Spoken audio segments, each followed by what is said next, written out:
It's COVID-19. Do we need to pivot? Do we need to change offers? Do we need to do something else inside of the business? How are we going to sustain? How are we going to grow? This isn't working anymore. So what do we need to do?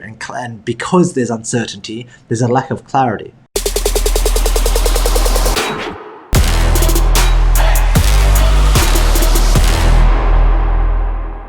All right, welcome back here to another episode. Today, I want to talk to you about procrastination.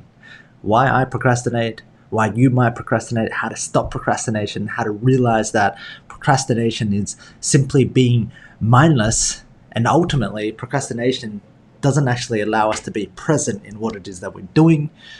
And if you know anything about life, if you've read The Power of Now, if you know one thing is the only thing that you and I have that's most important to us is time. And what we do with our time is the most important thing. That's the only asset that we have, the real asset. When we have time, we have everything. We can build relationships, we can find love, we can make and grow a business. Time is the thing that we are always looking at trying to replenish, and it should always be the goal. Okay, and so I want to talk about procrastination because it's quite funny. Like in Melbourne here, we went through two lockdowns. Two COVID-19 lockdowns. So the very first lockdown happened in March, and inside of that very first lockdown, I operated differently because I started to see the version of me in March and the version of me that happened in July. And there's two versions of me. In March, the version of lockdown happened. Government was like, hey, you can't actually go out anywhere. We're going to keep you locked down for 6 weeks. We've got to just shut down all the cases. That's what we do here in Australia. We shut down the economy. Economies don't matter. People's lives don't matter. We just got to shut everything down because that's what we are, right? So in March, we all get shut down. So in here, as I'm moving, and we're moving houses, I'm moving from Northcote. I'm moving from that little mini mansion that we had that was really, really old. Not even sure why I bought it. The colors of the house were green and salmon, and there was so much crap that we had to do, to our beach house here, which we actually bought, which is more a Kerry and I style. It's kind of like open living. It's new. I like new things. I don't like the Northcote house. Everybody was like, it's an amazing build. This house is kind of like, it looks really amazing, and it's spacious, and it's by the beach, which is absolutely amazing too. So we're trying to move, and when I get here, I just fall into this mindset of procrastination. Kerry and I start watching like Prison Break.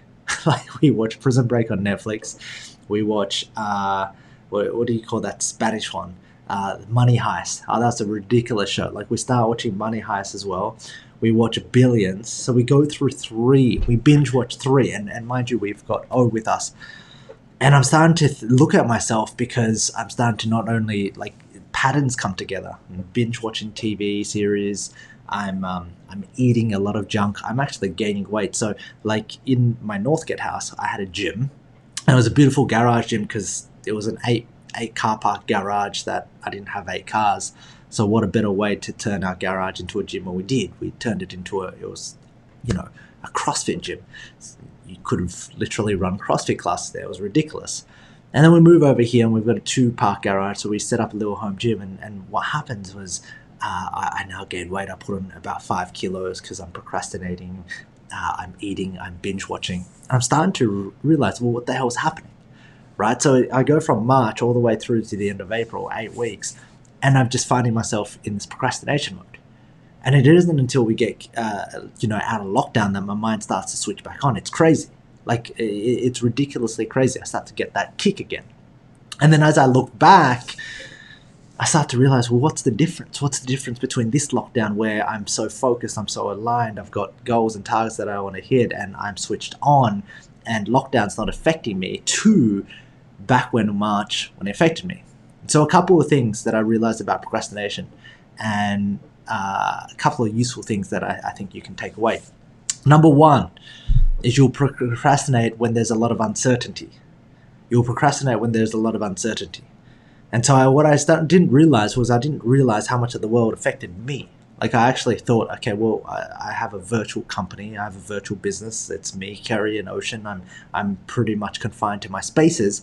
But me knowing that the rest of the world's locked down, me knowing there's COVID-19 there, me knowing that the whole of Australia was in lockdown, like that just affected me And that allowed that uncertainty to go, well, if everyone else is just chilling out, maybe I should just chill out as well. Here's a good opportunity. Here's a good excuse.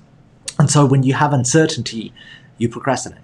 And so a lot of the times, there's a lot of unanswered questions inside of my mind as I began to drift.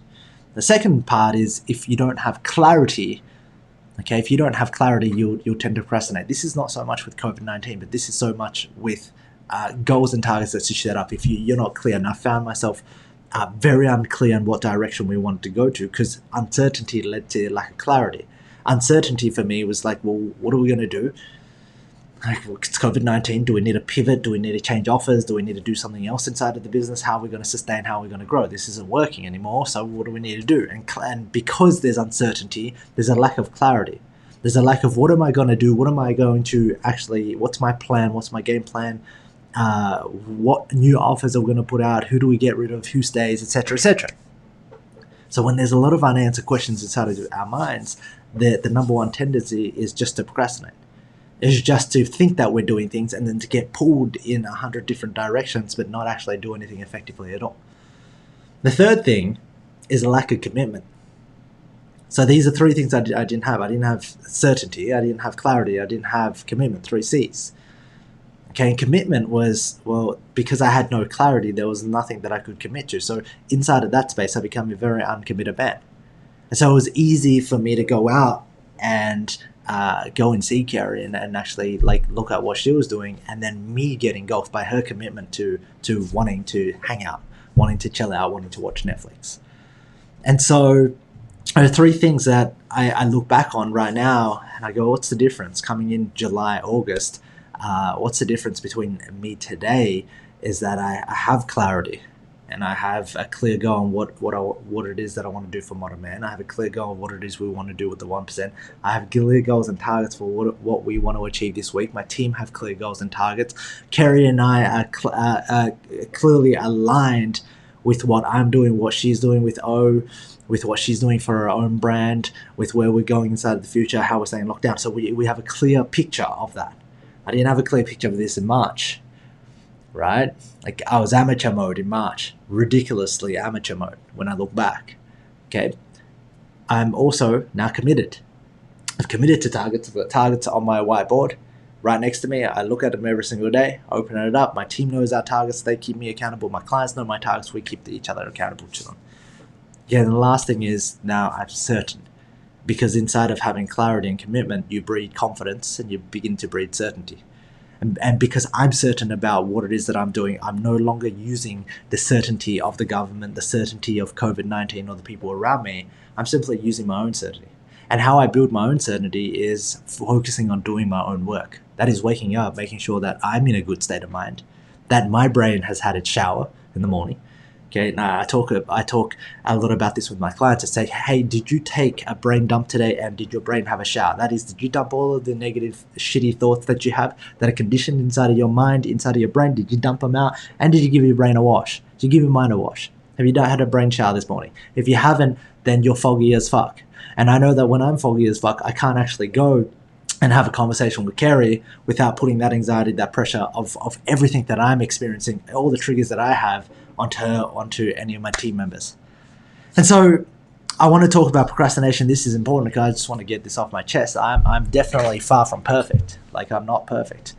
But what I will do is I'll look at where I can get better and how I went into that situation. Like COVID-19 is something that I've never experienced in my life. Chances are you've never experienced in your life as well.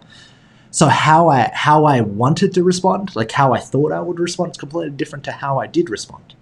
Like in March, procrastinated. Why? I didn't have those 3 things. But now that I know, now that I can reflect on it, I can actually course correct.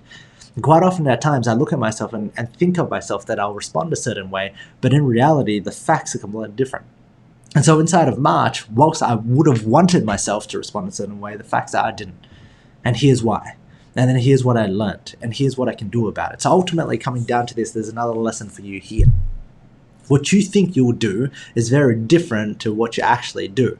And if you don't actually live in the facts, if you don't actually live in with what you actually did and you learn from it, you can actually never build this man to become a better version of himself and become better. Because you're living in this fantasy of what you think you do, because it's so easy to consume knowledge, to read books, to read quotes, to consume courses, to watch YouTube, to watch all these amazing interviews that we have access to, right? And to feel like we know the knowledge, but in actual fact, our physical form, the facts, oh, it's very dismal. So my brother, that's all. We're going to wrap up for today. My question to you is, where are your facts different from your thoughts? And are you living inside of the facts so that you can actually improve the lagging version? Okay, there's a leading version of you, which are your thoughts, and this is the lagging version. The lagging version is what matters. Are you improving that lagging version of you, or are you still staying stuck in procrastination? It's completely okay if you are. The question is, what are you going to do about it today?